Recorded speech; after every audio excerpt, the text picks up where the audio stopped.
So atin Yes. ang alamin ang punto naman o side ho ng Presidential Anti-Organized Crime Commission. Nasa linya ho natin ang tagapagsalita ho ng Presidential Anti-Organized Crime Commission si Dr. Winston Casio. Dr. Casio, magandang umaga po sa inyo. Welcome po sa Saksi sa Double B Good Radyo na morning, TV sir. pa. Hello, good morning po at good morning sa ating mga tagapakinig at tagapanood. Salamat sa oras. Ano pong reaksyon niyo sa panawagan ng China? Kailangan daw maging, i-resolve natin yung mga Pogo, Chinese-related. Yung sa yung mga na-aresto natin mga Chinese na mula doon sa mga Pogo hub na natitira pa dito sa bansa natin, fairly, quote-unquote fairly. Ano ba sistema natin sa kanila? China telling us, pleading with us to be able to do away with all of these problems, sinusolusyonan naman po natin ang mga problemang ito. Sapagkat yung problema na dinala ng mga Chinese-related at saka mga foreign-related pogos, nagsanga-sanga na. Medyo nakakalungkot nga at patuloy pa rin nagkakaroon ng mga iba't ibang manifestation ng problemang ito. Pero we have the mandate to fulfill, kaya ang inyong PAOK kasama ang NBI, PNP, yung Department of Justice, Bureau of Immigration, tuloy-tuloy lang tayo nang tuluyan nating masugpo ang problemang ito. Meron pong sinasabi sa statement itong si Go Jiakun, siya yung tagapagsalita ng China's Ministry of Foreign Affairs, na dapat daw tiyakin din natin yung pangangalaga sa legitimate and lawful rights, yung mga karapatan po ng mga naarestong Chinese mula sa mga Pogo hub. Well, under the Technical Working Group, Anti-Illegal Pogo Operations, ang PAOK po kasi ang nangunguna dyan. PAOK together with DOJ ang chair and vice chair respectively ng Technical Working Group. So sa lahat po ng operations natin, we make sure that all of their rights are fulfilled, follow, and respected. So they're provided 3 meals a day, access to their lawyers, access to respectable custodial facility. So we do our best within the means available to us. Okay. Opo. Pag sinabi niyo pong provided ng lawyers, ano yung binibigay niyo lawyers sa kanila? Coordinated sa Chinese Embassy para Chinese lawyer ang magbigay sa kanila or Filipino lawyers po? What we mean is they have provided access to lawyers. Okay. So that is a constitutional right even afforded to foreign nationals who are temporarily detained in the Philippines. So And kapag sila ay may walang kakayanan, pakakuha ng sarili nilang abogado, we get in touch with the public attorney's office and they provide the legal advice to these foreign nationals. But in most instances, they have access to their own private lawyers naman. Opo, pero pagdating ho sa koordinasyon, doon linawin lang natin. Kunyari, kanina pinapakita namin sa radyo na TV pa yung mga naka-handcuff na mga Pogo workers. Hindi ko alam anong lahi ng mga yon, pero baka may kasama ho doon yung mga Chinese. Ano hong koordinasyon na ginagawa sa embassy? Sila ho ba mismo, pag nalaman ho o naabiso nyo sa kanila, may nahuli kami, kunyari mga nasa 100 mga Chinese citizens, ano ang partisipasyon ng embassy dito para alang-alang sa kanilang mga citizen, mga mamamayan? Within 24/7 po halos ang coordination natin with the Chinese police na nakastation po dito sa embassy kapag may nahuli po tayo. So sila, ang ginagawa po nila, immediately they ask us for the biometrics nitong mga foreign nationals to be able to identify kung talagang Chinese nationals sila. And once they do, the consular services naman po, they contact the families of these individuals who are in China. So, meron pong access sa ganung mga mechanisms. And when it comes to deportation date, sila po ang bumibili ng ticket para sa deportation ng kanilang mga Chinese nationals. And they come and visit. In fact, there has been several times kung saan pumunta yung Chinese Embassy para mag-provide ng assistance, mga pagkain, grocery, sa kanilang mga nationals. meron daw po mga Chinese na nakakapuslit mula doon, halimbawa po, ipapadeport ng Pilipinas ngayon, nakaprocess na sila, sumakay ng eroplano. Pero dahil connecting flights, hindi direct flight to China, doon sa layover area, kung saan sila sasakay ng connecting flight, nakakatakas daw po. May ganun ba kayong report Totoo na po yan. natatanggap? Totoo po yan. Oh. Marami na kami natanggap na reports tungkol dyan. Kaya kami ay nakikiusap sa deportation implementation unit ng Bureau of Immigration na huwag sanang hahayaan na maglabas ang implementation order kapag ang ticket ng foreign national na magvo-voluntary deportation o di kaya allow departure order ay merong layover or transit. Kasi lalo na kung China, kung galing sa Maynila, direct flights naman po ang mga papunta ng China. Hindi na kinakailangan ng mga layover na ganyan. Pag kayo ang Ginagamit po nilang pagkakataon yan para tumakas. So pag kayo ang nag-set ng deportation o Bureau of Immigration, direct flight 'yon. Kapag ang PAOK po ang nagse-set ng deportation Oo. with prior coordination with the Bureau of Immigration and the Chinese police, direct flight po yan, escorted po yan ng Bureau of Immigration at saka ng PAOK together with CIDG at saka ng DOJ. Direct flight po yan. Pagdating doon sa China, nakaabang na po yung mga Chinese police para tanggapin. Pag Pero wala voluntary deportation, wala pong escort? Meron, di ba? Pag voluntary deportation or departure order, it depends on certain cases. They do have escorts, no? Eh bakit po natatakasan?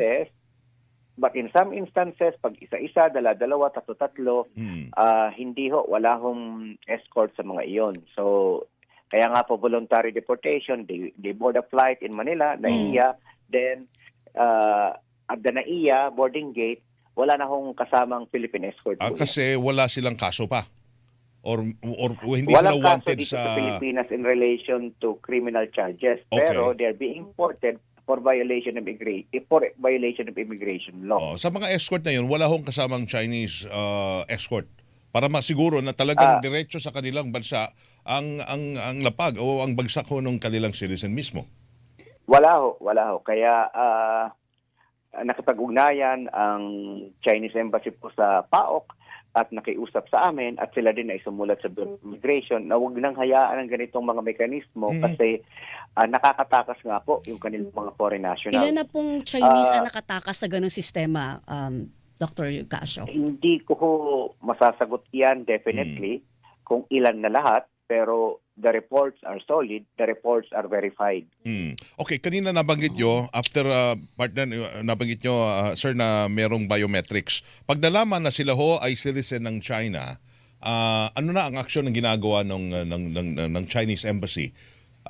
Isisiguro ba, kasi itong problema na ito, baka matagal-tagal na, sinisiguro niya ba nila kahit paano yung kooperasyon nila, meron, siguro magbibigay sila, will escort kahit isa man lamang, i-escort namin kahit isa lang individual yan para masiguro na uuwi ng bansa namin yan. Wala pong ganong escort kapag minsanan lang. Nga po, kami nakikiusap sa Deportation Implementation Unit na huwag hahayaan yung paisa-isa, padala-dalawa. Kasi when it comes to China, grupo-grupo po yan, bultuhan, group of 30, group of 40, 50, 100, 200. At kapag ganoon po, nagpo-provide po ng escorts ang PAOK together with the Bureau of Immigration at kung sino pa man. Nakakalungkot isipin na may mga Chinese talaga na nakaka-access sa mga pamamaraan na hindi dapat nila na-access. Ano yun? Pero nakita kasi nila yung butas, Dr. Casio eh. Yan diba? nga po, Kung yung mga butas na ganyan. Kung ikaw din na halimbawa, napakalibre na nila eh. Pag board ko ng eroplano, wala akong escort. Pagdating ko doon sa layover area ko, walang control. So pwede akong tumakas anytime. Bakit po na-allow yun in the very first place?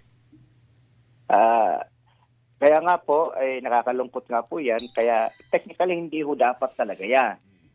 Kaya nung kami nakatanggap, yung PAOK kasi, I think, early this month, nakatanggap kami ng implementation order na yung ticket ng mga Chinese na pauwi ay may layover. So nag-imbestiga kami at nalaman namin na kaya pala nag-layover kasi hindi umuwi papunta ng China. So yung 4 na yan, pinigilan namin. So nandito sa amin kasi yan. So tinanong ko, why do you have a layover when you could go directly to China? So, nasa kustodiya namin. So they were honest enough to say that we are proceeding to Cambodia. Oh, I said, then I will not let you go. I will Hindi, talk dapat with the wala- Bureau of Immigration Oo, to inform them that we will not honor this implementation order. We will only honor direct flights to China, and we will coordinate with the Chinese police Yun. for deportation. Pero may ano pa, may tinitingnan niyo ba yung possibility na may nagbigay sa kanila ng idea na ganito, Dr. Casio? Ilan na pag Na parang may inside job na o ganito gawin mo Oo. para hindi ka diretso kulungan ng China. Baka meron. That Oh. I cannot go into conjectures. I cannot go into conjectures. No, but yung But I can possibility na only- yun ba iniimbestigahan po ng PAOK? We don't investigate that matter anymore kasi sobrang dami na ho namin ginagawa. Oh, pero Ang amin na lang ginawa is a public plea sa Bureau of Immigration and a formal request sa kanila not to allow transit flights anymore. Yun. Direct flights only. direct flights. Okay. Kanina nabanggit, baka ito yung sinasabi ng Chinese government or yung fairly at saka effectively.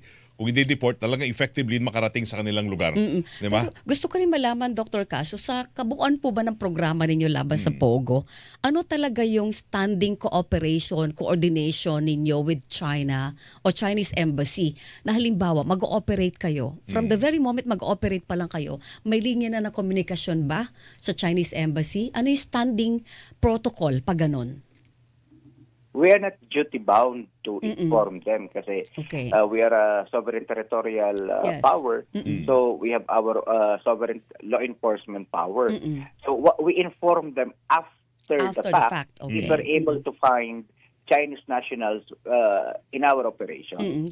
Kasi binatanong ko yun kasi sabi ng China, handa silang makipagtulungan sa Pilipinas para po matapos ang krimen ng POGO sa bansa natin. So, wala tayong ganong klase ng protocol or cooperation with them to end POGO in the Philippines. Well, they provide intelligence information. Ayun. Halimbawa, kapag merong isang set of victims sa isang bayan sa China at na-locate ng Chinese police na ang pinagmumula ng internet communication, halimbawa isang lugar, they provide that information to us at nakikase build up kami kung kakayanin namin pasukin yung lugar na yon kung totoo nga yung information galing sa China. But we do not need, so to speak, the permission or imprimatur of China to be able to operate in the Philippines. Pero panghuli na lang sa akin, nire-recognize nila na talagang marami mga problemadong mga kababayan nila ron ang talagang nagdadalaho dito sa atin ng ganito na mga gawain na illegal. Opo. Panahon pa nung nakarang administrasyon kung saan pinayagan nila ang pagpasok nitong problemang ito ay talaga namang nakikipag-ugnayan ng China noon pa na sana hindi payagan. Unfortunately, parang nagtengang kawali yung ilang mga opisyal ng nakarang administrasyon at nabulag sila sa pera di umano na ipapasok ang POGO. Sa katotohanan lamang, wala talagang idinulot na kabutihan itong POGO na ito sa Pilipinas. Luging-lugi ang ekonomiya sa economic impact, social impacts na dinulot nito. Alright. So, kaya kami, patuloy ang pagkipag-ugnayan namin sa kanila as an interagency task group para lahat ng kanilang foreign nationals ay mahuli, mapauwi. Fairly and effectively. Alright. Yun. Fairly and effectively. Alright. Dr. Casio, good morning. Maraming salamat po sa oras. Salamat, sir. Maraming salamat po. Good morning, sir. Good morning. Thank you. Yan, ang ating nakausap po, tagapagsalita ng Presidential Anti-Organized Crime Commission, si Dr. Winston Casio, mga kapuso. Elora ho natin. Hilingan, walang pinoprotektahan.